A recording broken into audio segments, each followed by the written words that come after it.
Hi YouTube, this is Angie the Anti-Theist. Today I want to talk about Christians.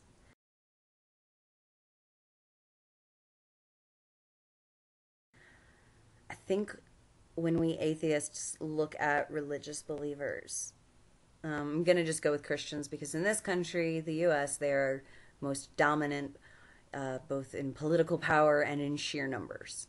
So when we look at a religious person, I think there are a couple different filters that sometimes we use when thinking about or talking about Christians in general, not an individual, but as a group.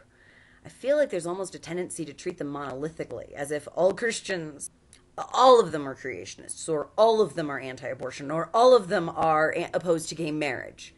When that's obviously not true. Christians vary tremendously. I don't think any three Christians worship the same God. They've all made up a slightly different one in their heads. Jesus changed over the years as my views on politics and people around me changed. So it doesn't surprise me that, even if I couldn't be consistent on who God is within my own self, certainly not expecting great consistency amongst the large group of Christians. It's easy to see the oppressor when you look at Christianity. It's easy to see the people who deprived you of a proper sex education, or the people who made you feel shameful about your developing body. It's easy to look at Christianity, the religion, and see all those things. I guess when I look at Christians, though, very often I see victims. I see victims of Christianity. Christianity hurt me a lot when I was a believer. More than it has the capability to do now. It is an annoyance now, and it's a threat to some of my freedoms, and it's important that I speak out against it. And there are certainly religious believers and clergy and activists. I mean, Sarah Palin, for example. There's a religious believer who I look at and I see someone who is perpetuating. I see the oppressor. She is continuing a cycle of social abuse. But she's probably also a victim. Much as it pains me to say, because I don't like her personally, politically, can't stand her, think she's a nasty, horrible wench of a human being. But it's quite possible that some of that comes from being raised Assembly of God, as she was. I look at religious believers, even some of the most obnoxious, and I can see where religion has harmed them too. That isn't to excuse their actions. That isn't to say I agree with them or I approve of them. I don't. Unacceptable behavior should not be accepted. But I think sometimes it's easy to become too calloused. I think it's easy to become very us versus them, especially when we are an oppressed minority. Atheists, most hated minority in America. This is true. I get it. I experience it. I know. But on an individual level, not the groups, not the masses, not the values voters or Christian conservative coalitions, but the individuals, individual believers may very well be subject to persuasion, to seeing things from another point of view, to becoming more liberal or more accepting. I saw in a Facebook atheist group the other day, somebody made the suggestion that the way to solve the Middle East crisis is to just let all the Jews and Muslims kill each other. And I pointed out, well, yeah, that is an approach. Are you not aware that there are children in these countries, babies, people who haven't, if we agree as atheists that children are too young to be indoctrinated and to make up their mind on religion, then we should also agree they're too young to be held accountable for the actions of their religion. Yes? Religious believers are very often the people most victimized by that religion. No child of mine, as an atheist parent, is going to be subject to genital mutilation. No child of mine, because I'm an atheist, is going to grow up being taught the doctrine of original sin, being taught about necessary atonement, being told about how much he needs Jesus' blood to wash his inherent wickedness away. My child is not any better of a human being than any other 5-year-old. I mean, he's 5. My son is lucky, I think, to have an atheist mother because he won't be victimized by religion in the way that the children of religious parents may be. That is the difference. That's it. He was lucky enough to have an atheist mother instead of a Muslim mother or a Christian mother or a Hindu mother. He won't have to deal with that aspect of religious bullshit, the actual believing in it. Because let's not forget, that's really destructive. Yes, it's annoying when they make political policy. I get bugged when atheists say, though, that, oh, as long as they keep their religion to themselves. No, why is that good enough? Why are you willing to write off the majority of your neighbors and let them have an existence which you believe is less happy, less rational? Why are you just going to write them off? Why aren't you going to try? Why aren't you going to talk to them and see if they would like to be more rational and just lack the tools? This bugs me because I was an evangelical Christian. I was a creationist. I was raising my son in church. And then I found out, thanks to atheists who were outspoken and talked about it, I found out all the problems with Christianity, all the giant holes, the lack of evidence for historical Christ, etc., etc., etc., etc., etc. If I'd had that information all along, I may have made better choices. I get bothered when atheists say, especially, that atheists are smarter than Christians, or that I'm smart, and that's why I was able to become an atheist, because I have a high IQ, which I find insulting to everybody of a lower IQ, telling them what atheism is too good for them. Are we going to be snotty elitists with this? No, I'm not anyway.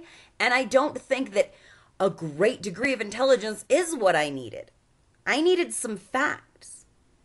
My IQ did not change, or at least not dramatically, between January of 2008, when I was a Christian, and May of 2008 when I was an atheist.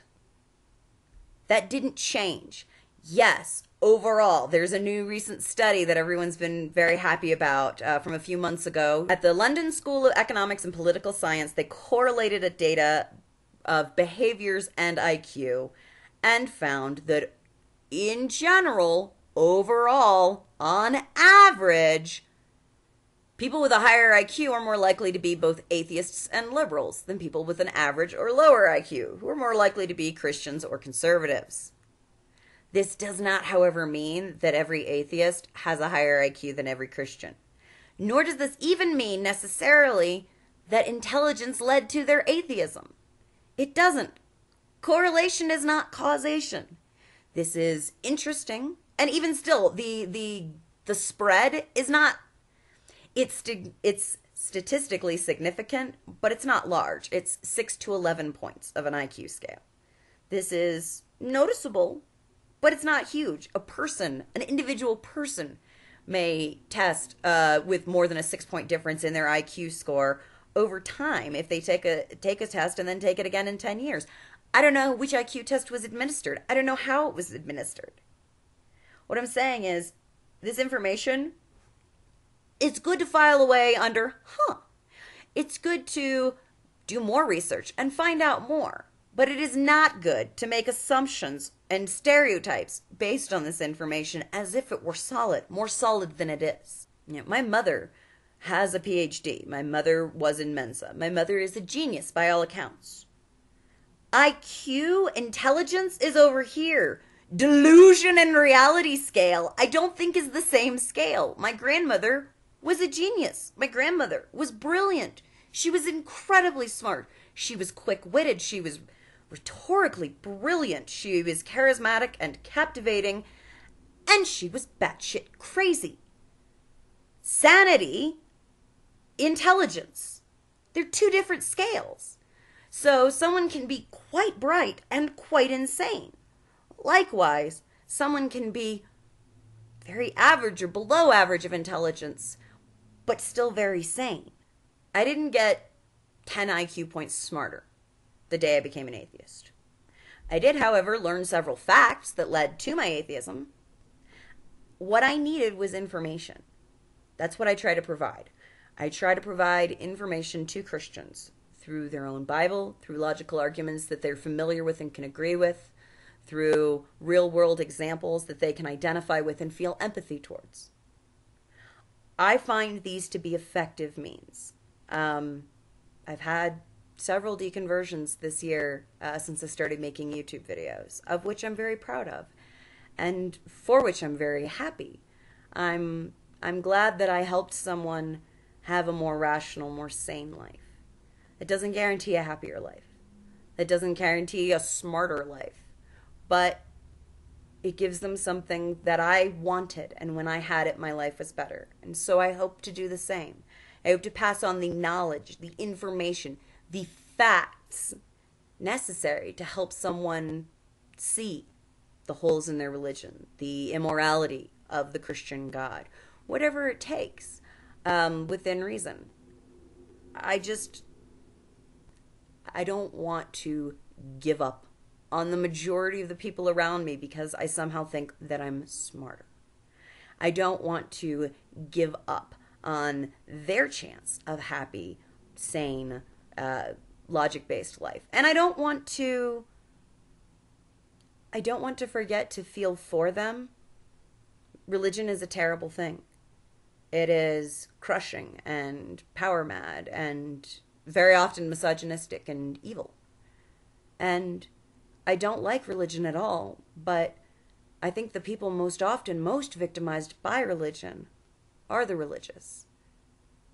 So while they may perpetuate the oppression and the abuse by evangelism and by childhood indoctrination, they probably do. That doesn't mean that they aren't victims. That doesn't mean that they aren't worth saving. And that doesn't mean that they can't be talked around, and that once talked around, they won't be an absolutely fierce advocate for rationality, church-state separation, and the support of sciences. Because sometimes you can talk a fundamentalist right around to anti-theism. Everybody on YouTube, have great godless days. Peace.